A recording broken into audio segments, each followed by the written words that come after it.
Good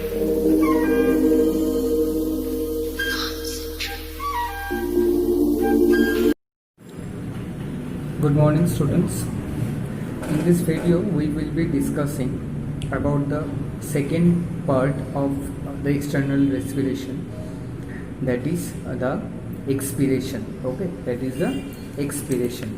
We had discussed about the inspiration already, that is the breathe in. This is the breathe out process. Okay, so we will discuss something about this process. Okay. So you have to make sure, once you are watching this video, you have to make sure you are watching the inspiration first, then you are watching the expiration, because unless and until you have watched the inspiration, you cannot be able to understand the expiration process. Okay, because these two are simultaneously a sequential process. Okay. So let's start with expiration. We have already noted that in case of inspiration, that is the process of breathing. That means the air is taking out by our lungs. Okay, and we are processing the respiration process. But in this case, what happened? In this case, it is just the opposite of that of the inspiration. That means the air, that is the carbon dioxide that generates in our body, it will be expelling out from our body. Okay, so we will discuss about the mechanisms. Okay, so let's start. What happens during expiration? We have already about the, I suppose that you have all the knowledge of inspiration. Okay, so keeping in mind that I am going to discuss this thing. Okay. So what happened during inspiration? Let's see. We have already known that in case of expiration, external respiration, there is the involvement of some of the major muscles, that is one of which the most important, that is the diaphragm. Okay, we know about the diaphragm, and there is also some muscles involved in performing the respiration process, that is your rib cage, that is your intercostal muscle, these muscles. Okay, so the major action performed by the diaphragm. Okay, so let's start from the inspiration. What happened at the end of inspiration?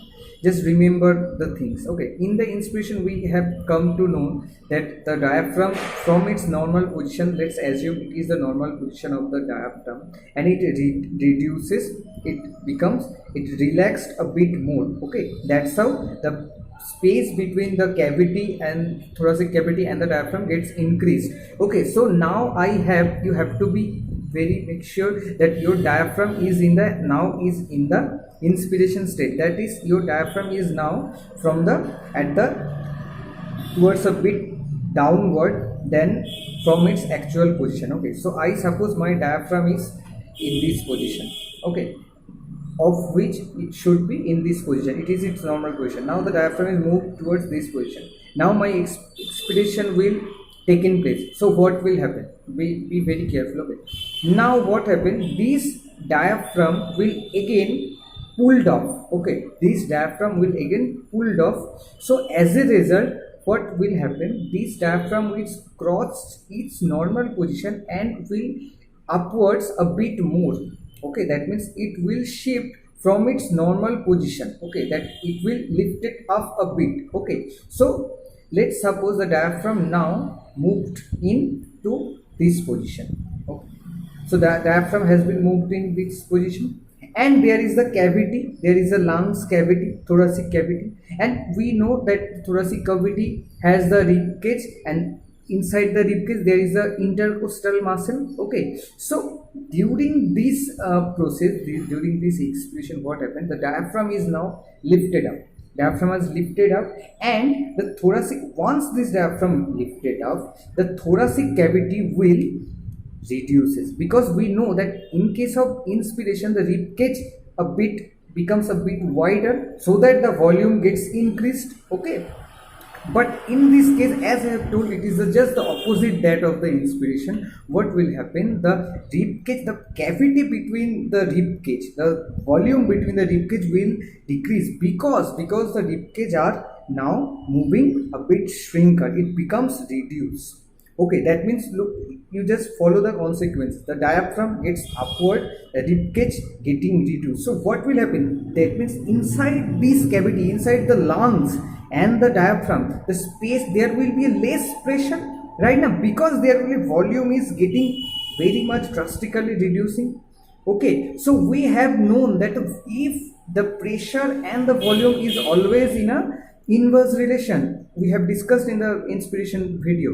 Okay, that means if the volume is decreasing, the pressure will be increasing right now. So in this case, look at it very carefully. The diaphragm is moving upward, the rib cage is shrinking. That means the space between these things are already getting reduced. That means the volume is getting reduced inside your lungs and inside your diaphragm. Okay, so once the volume is reducing, there will be much pressure. Okay, and to cope up, we have already known that that means the pressure inside our body has to be equalized with that of the surrounding air pressure. Okay, so we are now experiencing that pressure is decreasing. Pressure is decreasing, so I have to maintain the pressure. So how can I maintain the pressure? I would release the inside gases that is reached in CO2. Okay, and once I am able to expelling out the CO2 reached carbon dioxide reached air, the pressure will be in a normal state. Okay, so actually these things happen at these consequences. Okay, that means the volume is reducing, so the pressure is lifting, the pressure is getting upward, and this pressure will expelling. And how this pressure will maintain? Pressure will maintain by expelling the gas inside our body will in the form of carbon dioxide, and that will expelling out from our body. Okay, so that is the main mechanisms of expiration. Okay, if you perform it in general, look at I am performing it like this. It is our expiration. That means relaxing the rib cage. That means from the original position, we experience that in case of inspiration, the rib cage becomes wider. Okay, so our chest cavity becomes increased, and so I have to make this increased chest cavity in a normal. Okay, so once I am able to do this, my air pressure will be in a maintained condition, and that's when actually the mechanisms will be comes to an end, and that is the expiration process. I hope you understand it. So I have a diagram, I will show it to you. Look at the diagram very carefully.